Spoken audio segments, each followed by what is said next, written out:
বাংলাদেশ সহ আরব বিশ্বের দেশগুলোকে ফ্রান্সের সঙ্গে কূটনৈতিক ও বাণিজ্যিক সম্পর্ক ছিন্ন করার দাবি জানিয়েছেন হেফাজত ইসলামের মহাসচিব জুনায়েদ বাবুনগরী।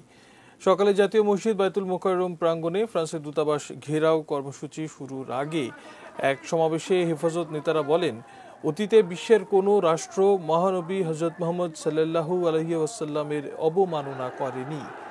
এবারই ফ্রান্সে রাষ্ট্রীয় পৃষ্ঠপোষকতায় রাসূলুল্লাহর ব্যঙ্গচিত্র প্রদর্শন করা হয়েছে, যা কোনোভাবেই মুসলমানরা মেনে নিতে পারছেন না।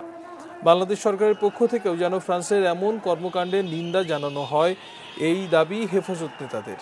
পরে বায়তুল মোকাররম থেকে ফ্রান্সের দূতাবাস ঘেরাও কর্মসূচির মিছিল পল্টন মোড় হয়ে শান্তিনগরে পৌঁছলে পুলিশের বাধায় আটকা পড়ে।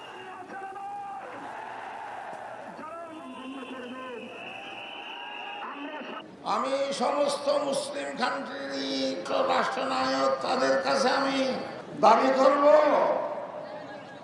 তারা যেন এই বেয়াদব ফ্রান্সের সাথে কূটনৈতিক সম্পর্ক পরিপূর্ণভাবে ছিন্ন করে।